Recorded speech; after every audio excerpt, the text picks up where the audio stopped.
Bien, amigos, aquí estamos, amigos y amigas, en Rock and Pop 95.5, 41 minutos de las 2 de la tarde, porque esto también es aprender, uno se escucha y con estos nuevos tiempos, gracias a todo este movimiento, va cambiando, incluso en la terminología y demás. Se viene el 8M, un evento y un momento muy esperado del paro de mujeres en todo el país, y queremos aprender justamente y saber de qué se trata. Es el segundo paro internacional de mujeres y aquí estamos con Laura Vilches, legisladora del PTS Frente Izquierda y también referente del movimiento Ni Una Menos. ¿Cómo estás? Bienvenida. ¿Qué tal? Buenas tardes, ¿cómo están ustedes? Te invitamos a que te acerques al micro, ahí estamos, así escuchemos todo bien y aprendamos un poco todo sobre este movimiento y qué implica también el paro internacional de mujeres.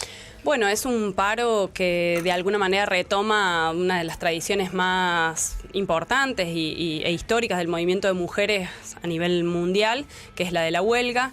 En este caso en particular es por todos nuestros derechos. Se ha planteado como una demanda central la problemática del derecho al aborto, que es algo que venimos tratando de instalar y de discutir desde hace muchísimo tiempo, y lo que ha cobrado es una visibilidad pública enorme porque el gobierno, de alguna manera, el gobierno de Macri, para zafar de una situación de la economía que no da buenos resultados, que tiene a todo el mundo descontentos porque hay tarifazo, porque hay techo salarial, porque hay despidos, suspensiones y demás, es como que en una especie de toma de judo dice, bueno, uso la fuerza del movimiento de mujeres, que aparte si no me va a estallar en la cara este 8 de marzo, y dice, ponemos en debate en el Congreso el derecho al aborto, ¿no? La otra vez escuchaba justamente en torno a esta reflexión que haces, que cada vez que hubo, digamos, una complicación a nivel político, se dieron estos debates. Pasó con el matrimonio igualitario también. Es como que saltan estas fichas que por ahí, digamos, opacan esta situación económica, y ahora, bueno, estamos en esta, ¿no? Sí, por lo menos es lo que intentan, ¿no? Sí. Después es una demanda muy clara también del movimiento de mujeres y en particular de quienes estamos organizando la marcha, y es parte de la convocatoria, la pelea contra el ajuste de los gobiernos, tanto de Macri como de los gobiernos provinciales, porque cuando atacan al conjunto de la población, las mujeres siempre somos las más perjudicadas. El hecho de que estemos trabajando en negro, precarizadas, con situaciones de tercerización, hace que cuando hay recorte, ya sea de las patronales o del propio Estado, las mujeres somos las primeras en terminar en la calle. Así lo muestran las trabajadoras de PepsiCo, las trabajadoras del Hospital Posadas, de distintos sectores que dan cuenta de que las mujeres, de alguna manera, cuando sufrimos ese tipo de violencia, que es la violencia económica, somos las más atacadas en esta situación. Por eso, amén de que quieran desarticular o ningunear que hay un rechazo a las políticas de ajuste del gobierno de Macri también, lo vamos a poner en discusión este 8 de marzo, mañana, como una de las consignas centrales de la movilización. Bien, queremos saber, bueno, la convocatoria, ¿a qué hora es mañana? La convocatoria es a las 6 de la tarde en Colón y Cañada. Colón y Cañada. Sí, y se va a movilizar hasta Plaza Vélez Arfiel. Plaza Vélez Arfiel.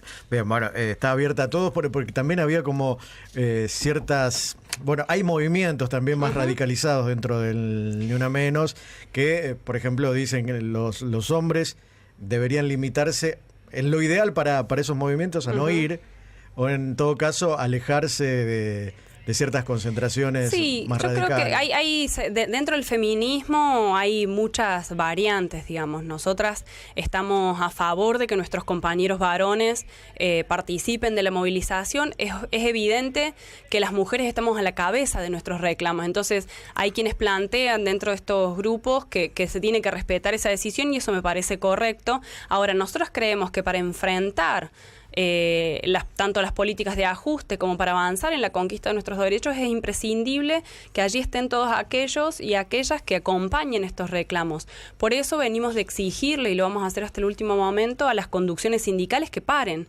justamente porque queremos que los laburantes y las laburantes que están en los sindicatos, que son docentes, trabajadoras de la salud, que están en las fábricas, se plieguen a este reclamo. No nos sirven las declaraciones simbólicas, porque lo que queremos queremos es, en primer lugar, frenar despidos, suspensiones y todo tipo de ataque a nuestras condiciones materiales, porque eso afecta en las situaciones de violencia que vivimos. Además, es imposible pensar que una mujer, por ejemplo, que quiere salirse de una situación de una pareja violenta y no tiene con qué darle de comer a sus hijos porque quedó despedida o no tiene para bancar el alquiler, seguramente se le va a complicar muchísimo más enfrentar esas situaciones de violencia. Entonces, queremos que nuestras condiciones de salario digno, igual la canasta familiar, etcétera, estén al orden del día. Pero a su vez, nosotras no confiamos en un gobierno que viene de atacar a las mayorías populares, como cuando votó la reforma previsional, como el gobierno de Macri, o un gobierno como el provincial, cuyos diputados, con Alejandra Vigo, Bruje y Yarlora, acaban de sacar un proyecto de ley contrario a lo que reclamamos las mujeres en las calles, vayan a aprobar en ese Parlamento un derecho tan elemental como que estamos pidiendo, que es el derecho al aborto legal, seguro y gratuito, con anticoncepción y con anticoncepción y educación sexual. Entonces, si no contamos con la fuerza de nuestros compañeros, es muy difícil, y nuestra fortaleza en las calles y la organización realmente se debilita. Así que nosotros estamos invitando a participar y obviamente a que se sumen a estos reclamos. Bueno, lo mejor sería ahí, salió, de qué conducta sería lo mejor que tenga el que quiere ir, ¿no? Que se fije qué conductas hay que cuidar. Por ejemplo, lo que creemos es que hay que respetar la decisión de las mujeres, que somos las que estamos convocando esta movilización, ¿no? Bien, sí. Entonces, integrarse a las columnas de las organizaciones que invitamos a participar, respetar la decisión de aquellas compañeras, organizadas o no, que no quieren que en sus columnas se integren varones. Creo que de última, o sea, en definitiva, de lo que se trata es de respetar la decisión de las mujeres, que es de lo que estamos hablando. Es como entender, digamos, si es un paro de la UOCRA y vos no sos trabajador de la construcción, vas a ir atrás. Respetar eso. No, que se había salido unos flyers con una serie de recomendaciones o de consejos a si sos hombre, qué hacer mañana. El que quiere ir, por supuesto, estaría buenísimo que vaya. Dice, si sos padre, quédate con tus hijos. Si sos el jefe, permití que no vaya a trabajar. Si sos director de teatro, suspende las funciones, los ensayos, de alguna manera, y cada uno desde la responsabilidad que tiene, permitir que las mujeres estén ahí ese día y a esa hora. Sí, eso está bien desde un punto de vista de lo individual, de lo que uno puede hacer individualmente. Claro. Pero por eso nosotros estamos convocando y exigiendo paro efectivo, porque el jefe, yo dudo que la ubicación de un jefe cuyo rol es garantizar que vos trabajes, te vaya a habilitar salir para ir a la movilización. En ese caso es que exigimos paro real, efectivo, de 24 horas, para que las compañeras, en primer lugar, y también los varones que quieran acompañar, puedan hacerlo. Después, si hay una relación más piola con otros compañeros, como tu pareja o como el director de teatro, yo les diría que lo que está bueno es que se involucre como familia y que vaya con los chicos, y si a los chicos pueden dejar en otro lado, mejor, y si no, bueno, en última instancia, que no vaya. Pero a mí me encantaría que mi compañero, en caso de que yo tuviese familia, tuviese hijos, me acompañara para pelear por mis derechos también. Estamos con Laura Vilches, para los que recién se prenden, es legisladora del PTS, Frente Izquierda, y también referente del Ni Una Menos aquí en Córdoba. Números, queremos saber números que a veces son alarmantes. ¿Qué pasa en nuestro país? Tanto la violencia simbólica como la violencia que ha generado el movimiento Ni Una Menos, que sufren las mujeres día a día. ¿Tenés números fijos sobre esto? Hay en general con lo que manejamos las organizaciones de mujeres son estimaciones. Sí. En estos días se ha discutido mucho sobre las cifras de aborto clandestino, las cifras de las muertas. Las organizaciones que están en contra de este derecho tan elemental alegan que no son tantas, que nosotras exageramos, que estamos inventando cifras. Lo que hay que decir, o sea, si fuera menos sería menos grave. Claro, de hecho la declaración de que son solo 44 mujeres las que murieron en 2016 es aberrante. Solo 44, es decir, no exageren, chicas, están un poco locas. Es terrible. como si de repente los 44 del Lara San Juan valieran y las 44 mujeres no.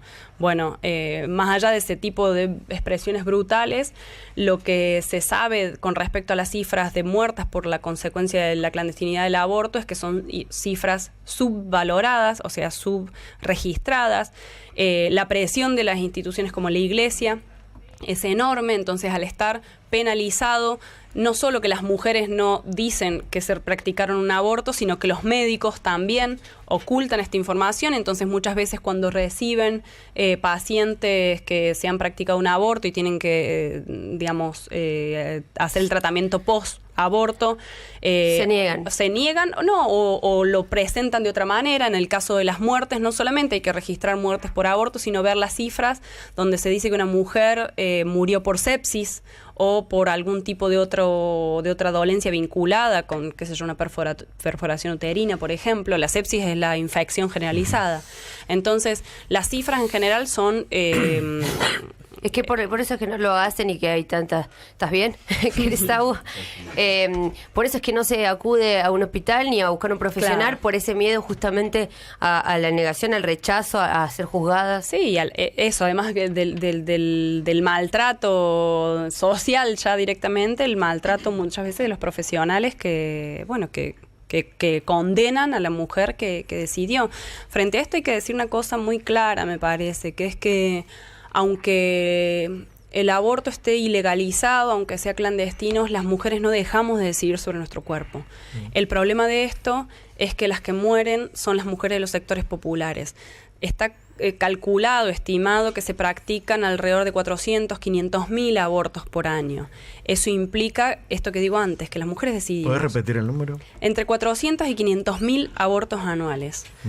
Las cifras estimadas de las que mueren están entre 240, 250, 300 mujeres. Son cifras similares a la de las víctimas de femicidios que contamos año a año. Es decir, que por año se nos van 600 mujeres, por lo menos por estos dos casos de violencia machista. Entonces, cuando exigimos que el aborto tiene que ser legal, que se tiene que garantizar en los hospitales públicos y que esta es la respuesta ante la imposibilidad de no haber podido decidir porque no contabas con educación sexual o porque falló el método anticonceptivo o porque no lo tuviste, las mujeres decidimos. Entonces, lo que queremos evitar es la muerte de las mujeres. Hay una visión simplista que la habrás escuchado y te habrás agarrado de los pelos, decir cierren las piernas, ¿no? No, por Dios. Es una barbaridad que en Córdoba yo creo que vos tenés una tarea titánica porque es una provincia muy conservadora, Capital también es una ciudad muy conservadora, y si yo leo los mensajes, estamos teniendo de este momento de ese estilo. Pero te cuesta, ¿no? Yo creo... O de creer que va a haber más también. Sí, el pensamiento de creer que porque se legalice va a haber más abortos. Exactamente. Es un discurso bastante... En primer lugar, lo último que decías, que se legalice no implica que haya más abortos. Por esto que mencionaba antes, las mujeres decidimos. El problema es que pagamos con la vida o con la salud. Entonces, las cifras en todo caso, si aumentan una vez legalizado, es porque se blanquea una situación existente. Claro, ¿no? Como pasa con el divorcio. Exactamente, se blanquea algo que es de hecho. Claro. Entonces, eso por un lado. Y por el otro lado, creo que cuando se cuestiona el hecho de que las mujeres tenemos que cerrar las piernas, lo que se está cuestionando es el derecho al placer de las mujeres. Y entonces hay que ser categóricos. Las mujeres tenemos derecho al placer y para eso se han inventado métodos que impiden la anticoncepción, ya sean el forro, que o casualidad lo usan los varones y muchas veces los varones se niegan a utilizar el preservativo, entonces esto da situaciones de violencia dentro de la propia pareja. Hay que decir muy claramente también esto, las violaciones intramatrimoniales o dentro de las parejas existen cada vez que hay una relación sexual no consentida y hay que tener en cuenta que eso puede derivar en un embarazo no deseado, porque la violación no es solamente que te agarre un tipo en la calle, te mete en un baldío y te viole. La situación de violación es el ejercicio violento sobre la sexualidad de una mujer. Entonces, esto hay que dejarlo muy en claro. Y por otro lado, cuando se está cuestionando y diciendo que las mujeres cerremos las piernas, no tenemos por qué asumir un embarazo cada vez que tenemos ganas de acceder a una relación sexual. No tenemos que pagar un costo, no tenemos que obligatoriamente ser madres cada vez que decidimos hacer un ejercicio libre de nuestra sexualidad, como no lo tienen los varones. Los varones no tienen por qué tener que tener un hijo cada vez que hacen un ejercicio libre de su sexualidad. Entonces, cuando planteamos educación sexual para decidir, es justamente para marcar que estos son derechos inalienables de todos y de todas. Y eso incluye a varones e incluye a mujeres. ¿Y hay un déficit en la educación sexual hoy por hoy? Totalmente. No solo porque se sigue manteniendo un enfoque biologicista, es decir, solamente del problema reproductivo, los órganos sexuales, que inclusive el otro día charlaba con unas pibas secundarias que me decían qué paradójico que cuando te enseñan cómo funciona el órgano reproductivo femenino, solo te enseñan trompas de falopio, útero, ovarios, pero de clítoris, vulva y de la parte... Lo que genera placer, no te lo cuentan en la escuela. Entonces, eso por un lado. Y por otro lado, porque sigue existiendo un peso enorme de la institución Iglesia Católica, que está avalado por la propia composición de la Ley de Educación Sexual Integral, que en su artículo 5 dice que todo lo maravilloso que está expresado en esa ley, porque es una ley relativa, o sea, es bastante buena, la hemos conquistado como un derecho, puede ser adecuado al ideario institucional. Es decir, que en las escuelas de culto católico o de algún otro culto, donde están en contra de la anticoncepción, donde están en contra de las relaciones sexuales libres, inclusive de las relaciones sexuales de antes del matrimonio, no te lo explican, no te lo enseñan. Por eso seguimos reclamando educación sexual integral, efectiva y real en todas las escuelas y la anticoncepción gratuita en todos los hospitales, que tampoco pasa solamente por una cuestión presupuestaria, que hay que decir que se ha reducido, sino que, por ejemplo, y esto también en conversación con pibas, que dicen que cuando van a reclamar anticonceptivos en los hospitales o en los dispensarios, les dicen que tienen que tener autorización de los padres. Falso. Sí. La educación sexual integral y el derecho a la anticoncepción está garantizado por las leyes de sexualidad, reproducción, de sexualidad y reproducción, digamos, no me sale el nombre ahora específico, sí. Pero entonces juegan... Ni siquiera hay que pagar, digo, o sea, te lo tienen que dar. Y ni hablar de que lo tenés que pagar si no te lo dan gratuitamente en el dispensario. Pero debería ser gratis y debería ser de entrega. Claro, por eso digo. Sí, sobre todo a las menores de edad, claro, sobre todo. Claro. Estamos hablando con Laura Vilches, legisladora del PTS de Frente Izquierda y también referente de Ni Una Menos. Acá hay una consulta entre tantas que han enviado por WhatsApp. Dice una consulta del proyecto de ley del aborto. ¿Qué referencia hace al equipo de salud en caso de que el profesional se niegue a realizar el aborto, como lo dice la ley de ligadura de trompas 9344? Bueno, lo que plantea el proyecto es que se tiene que garantizar la práctica en todos los hospitales públicos. Si hay profesionales objetores de conciencia, como se les llama, lo que tiene que hacer es que la institución, el hospital y hasta su director, si es necesario, tiene que disponerse a garantizar este derecho, y en particular también se plantea que tiene que haber una previa, si hay médicos objetores de conciencia, tenés que saberlo antes de que vas a solicitar la práctica. No puede ser que de repente en el momento vos te enteres que no hay un solo profesional de ese hospital que te quiere realizar esa práctica, pero como institución lo tienen que garantizar. No, por esto que comentaba Demián recién de los mensajes, y esto es quizás una pregunta un poco más personal, pero ¿cómo haces para manejar, me imagino que tenés redes o el acceso que pueda llegar a tener la gente para comunicarse con vos, así como debe haber adolescentes que te pregunten cosas, y si genera eso, ¿cómo manejas el rechazo y las formas, en realidad, más allá de que exista un debate y que pueda haber gente en contra, las formas pueden llegar a ser como bastante crueles, me parece? ¿Te pasa eso? Sí, yo creo que, o sea, lo que hago es un ejercicio de paciencia enorme. Creo que cuando se expresan todos esos prejuicios puede suceder o que realmente hay una posición en contra, entonces hay que como que identificar si me voy a poner de acuerdo con vos o no, porque probablemente no querés ponerte de acuerdo conmigo, o hay una duda genuina en aquellos y aquellas que realmente cargan con esos prejuicios, que son prejuicios sociales y prejuicios culturales, y que de alguna manera hay que desarmarlos. Es importante entender, y creo que el movimiento de mujeres se ha dado históricamente de estrategias para hacer esto. Cuando nosotros hace un tiempo en estos días que salen estas encuestas de que marcan la mayoría de la población a favor del derecho al aborto, yo me acordaba de cuando éramos 10, 15 locas en la peatonal planteando cada 28 de septiembre en el marco de la campaña latinoamericana por el derecho al aborto que había que legalizar esta práctica. Y que cuando discutíamos que las mujeres morían, decíamos, a ver, acá hay un problema de salud pública. Entonces, eso creo que la gente lo fue entendiendo, por ejemplo. Y ahora, de hecho, quieren hacernos retroceder y decir, no, pero hay vida, no hay vida. A ver, sí, discutamos y podemos discutir horas, días, semanas y meses, pero probablemente no nos pongamos de acuerdo sobre los fundamentos filosóficos, psicológicos, inclusive desde el punto de vista de la ciencia no hay acuerdo. La barbaridad que dijo el ministro Bullrich sobre que los embriones son argentinos con derecho es una cosa aberrante desde un punto de vista. Y sobre todo lo que pone en juego es que hay una empatía cero con esa mujer que tiene que soportar 9 meses un embarazo no deseado y con las secuelas que le puede generar. En algunos estados norteamericanos hay aborto legal, en algunos no. Pero es muy conocido el caso de un biólogo que dijo, a ver, si usted entra en un hospital que se está quemando y hay un niño de 5 años y un frasco de embriones, ¿a quién salva? Claro. Evidentemente la cuestión de que es un ser humano es mucho más allá de una cuestión biológica. Totalmente, y de si hay vida celular, sí, digamos. Exactamente. Entonces, bueno, digamos, ese es el...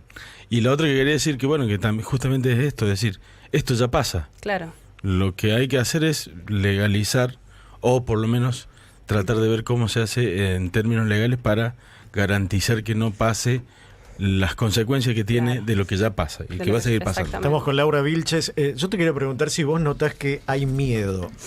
Hay miedo de ciertos sectores, hay miedo de los hombres a lo que puede venir. No sé, me parece porque es como que ahora están saltando. Estás viendo los mensajes, sí, veo tu cara. Está bien, sí. Por ejemplo, te lo tiro, vos tendrás paciencia, te armás de paciencia. Dice, pero plantear tenemos derecho al placer y a decidir, dando a entender no nos cuidamos, total después abortamos. No se trata de eso. Dejemos, espera. Me hace mucho ruido, me parece muy irresponsable. También hay mujeres que opinan de esta manera, ¿no? Lo debe haber menos, más, pero... Sí. Justamente cuando nosotros decimos educación sexual es porque queremos que todas las mujeres y los varones sean conscientes y tengan la posibilidad de decidir frente a esa práctica cómo, o sea, una práctica sexual, cómo actuar. Hay mujeres que no saben usar los métodos anticonceptivos, que no saben que se toma una pastilla cada día y que esa pastilla no te la podés olvidar porque si te la olvidas y no te cuidas durante los siguientes 9 días, no conocen eso. Por eso decimos, si desde el mínimo uso, desde el mínimo uso de explicar, inclusive muchos médicos no lo explican. Entonces las mujeres, por ejemplo, casos que cuentan de mujeres que le dan una pastilla al varón porque no saben que la anticoncepción no la usa el varón, sino que la usa la mujer. O sea, cuando decimos educación sexual, que incluye hasta estos elementos mínimos, para lo cual hay que escuchar mucho. Entonces, eso en primer lugar. Después, registrar situaciones de violencia y no permitirlas. Por lo otro que decía, hay situaciones de violencia dentro de la pareja y esa violencia se ejerce de manera compleja. Eso incluye hasta relaciones sexuales no forzadas y el uso, por ejemplo, el no uso del preservativo. Ahora, una vez que nosotras aprendimos y que ustedes y los varones y todos aprendimos cómo cuidarnos, los métodos anticonceptivos no son 100% infalibles. Y eso lo sabemos todos. Sí. No son 100% infalibles, ni el DIU, ni los anticonceptivos, ni el preservativo. Entonces, frente a eso, y frente a vos hiciste todos los pasos previos, no querés quedar embarazada, tenés que poder recurrir a una práctica que no es que la vas a usar, nadie tiene ganas, o sea, no sé qué creen que es hacerse un aborto, nadie tiene ganas realmente de hacerse un aborto. Claro, no es una joda de que voy, me aborto y me vuelvo a mi casa, esto es someter al cuerpo. Es someter al cuerpo, es realmente exponerse en estas condiciones, también, ¿no? Es exponerse con todo lo que eso significa también, claro, desde el punto de vista de las presiones sociales, del miedo a ir al médico. O sea, vos hoy decidís hacer un aborto, por ejemplo, supongamos que sale todo perfecto hasta el momento en el que no parás de sangrar, con el método más seguro que es el uso del misoprostol, y tenés miedo de ir al hospital. Entonces es probable que hasta te puedas morir de una hemorragia porque te da miedo ir al hospital, porque te van a maltratar, porque te van a decir cosas como ¿por qué no cerraste las piernas? Porque tenés miedo que te denuncien. Es decir, la violencia que se ejerce es enorme. Y no solamente cuando una decide interrumpir un embarazo, existe también algo denominado violencia obstétrica.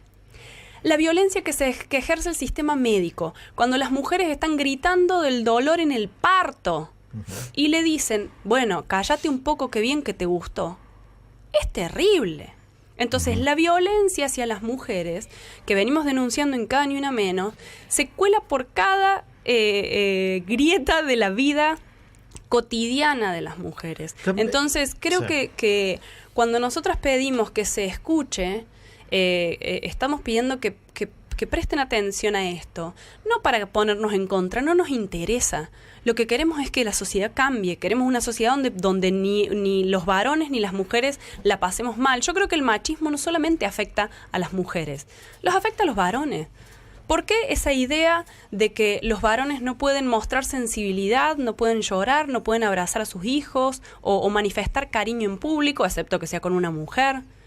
El otro día el presidente Macri, en su discurso de apertura de sesiones, decía una cosa real, que es que hay un nivel altísimo de tasa de muerte de jóvenes entre 15 y 25 años por accidentes de tránsito. ¿Eso solamente se debe a las rutas en mal estado, como insinuó el presidente, o se debe a que hay una construcción de la masculinidad vinculada al peligro, al auto como una potencia y ¿cómo se dice?, proyección de ese macho fuerte, aventurero, que se pone en riesgo porque no tiene miedo? Por eso te preguntaba si había miedo de cierto sector, de que están vulnerables a eso, a ser expuestos de alguna u otra manera, y que una mujer le cante las 40, ¿no?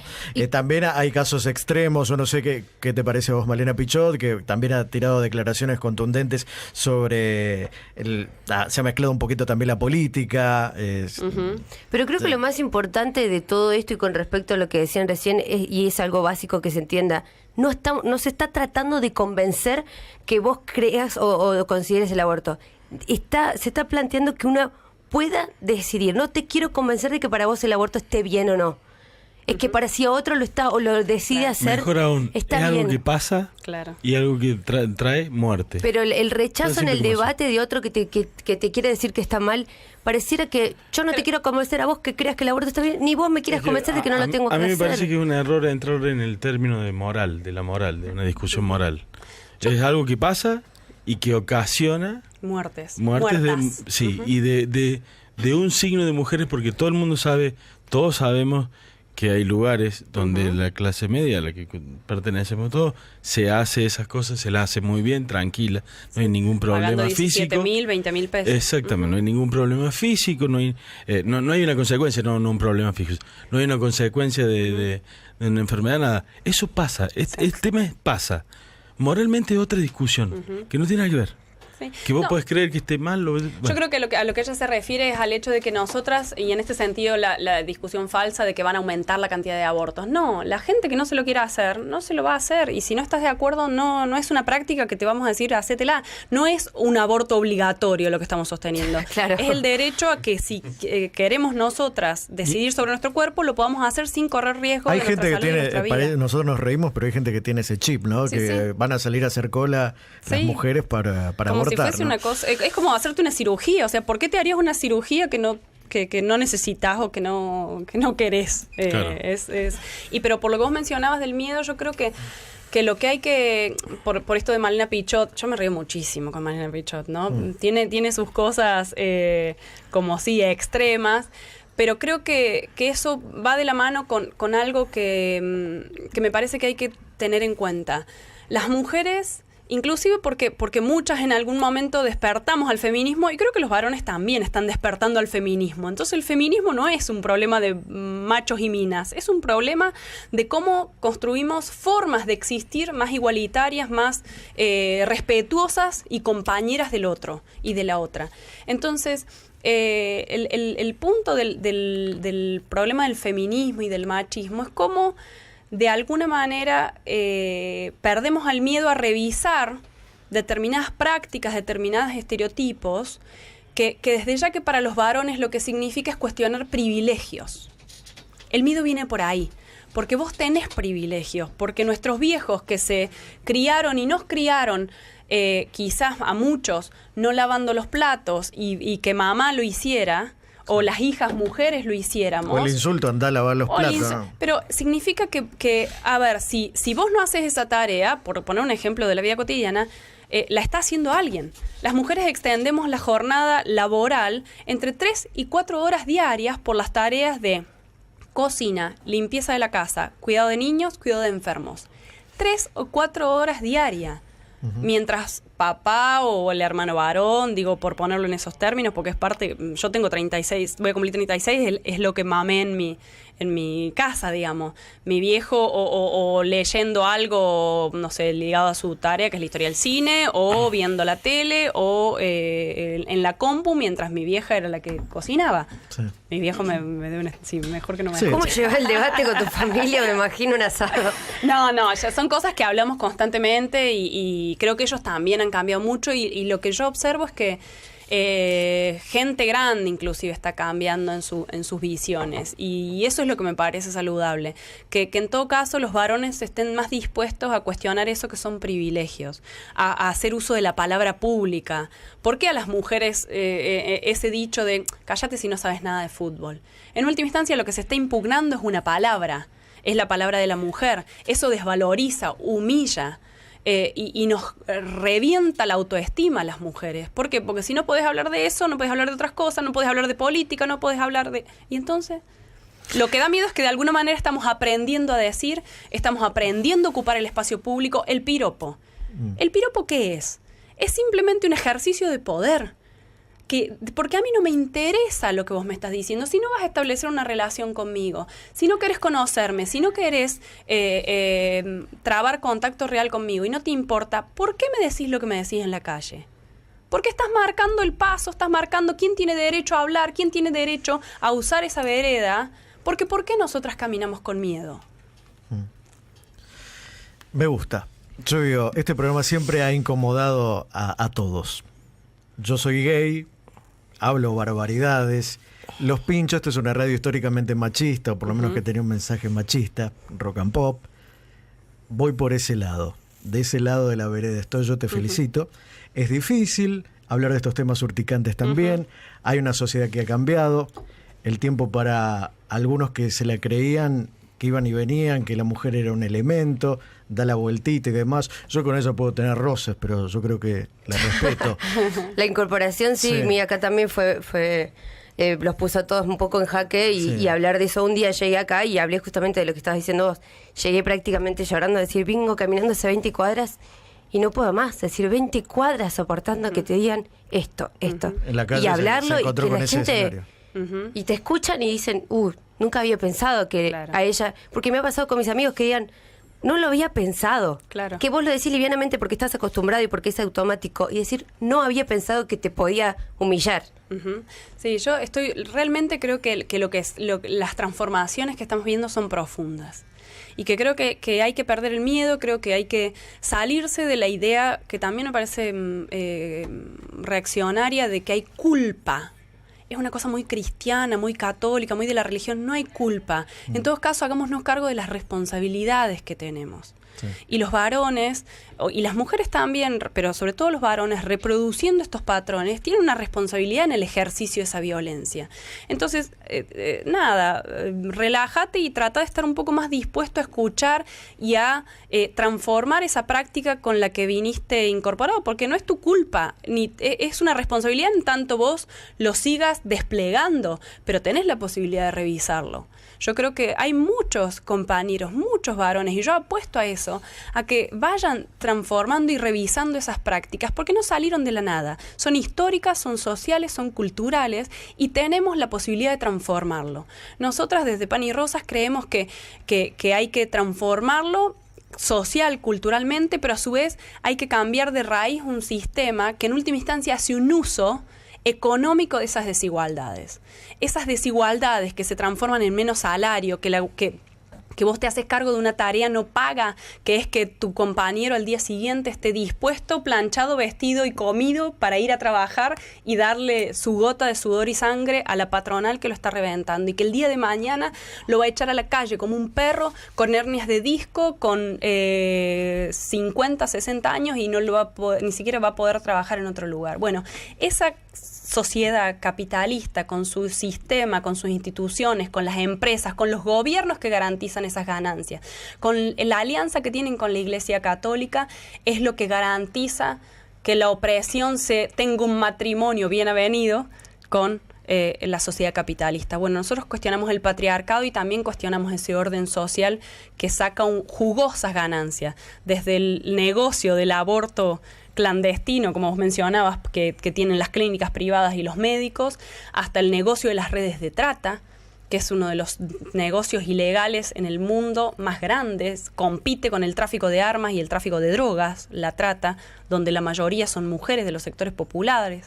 Es el tercer en importancia, con el negocio de la discriminación hacia, gays, lesbianas, trans. Hoy se cumple un aniversario del asesinato de la Pepa Gaitán, es el día de la visibilidad lésbica, así que en homenaje a ella también, que se animó y por quien peleamos para que hubiera justicia, es que también tenemos que transformar todo esto, y nosotras apostamos a que la fuerza está en las mujeres, en los laburantes y las laburantes que vean que están bien en común por algo.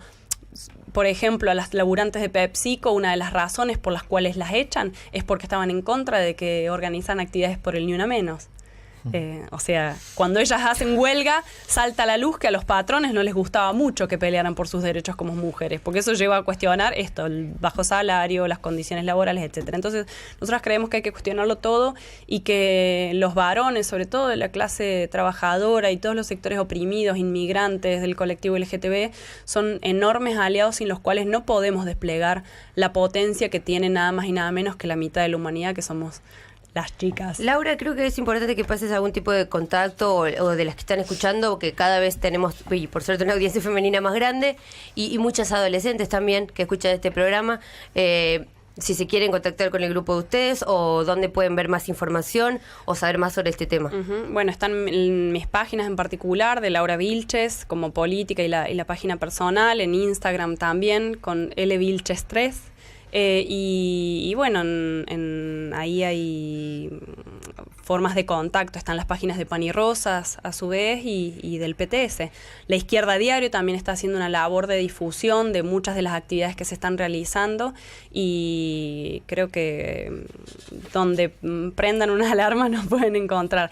Nosotros tratamos de organizarnos en los lugares de trabajo y de estudio, porque toda esta visibilidad, todo esto que hacemos para cada movilización, si después no lo combinamos con organización cotidiana en esos lugares, es difícil, porque una sale con toda la fuerza un 8 de marzo, un 3 de junio, y después, ¿cómo la seguimos? Claro, es otro día. Laura, éxito en todo lo que viene, mucha mierda, y se viene el Día de las Mujeres, el Día Internacional de la Mujer, y fuerza para todo lo que tenés que aguantar y representar entre muchas a este movimiento. Muchísimas gracias a ustedes por la invitación, la verdad que fue un gusto esta charla, y invitadas todos y todas a movilizarse mañana, invitadas junto a Pan y Rosas también para marchar en las calles este próximo 8M. Pasó Laura Vilches, ya venimos.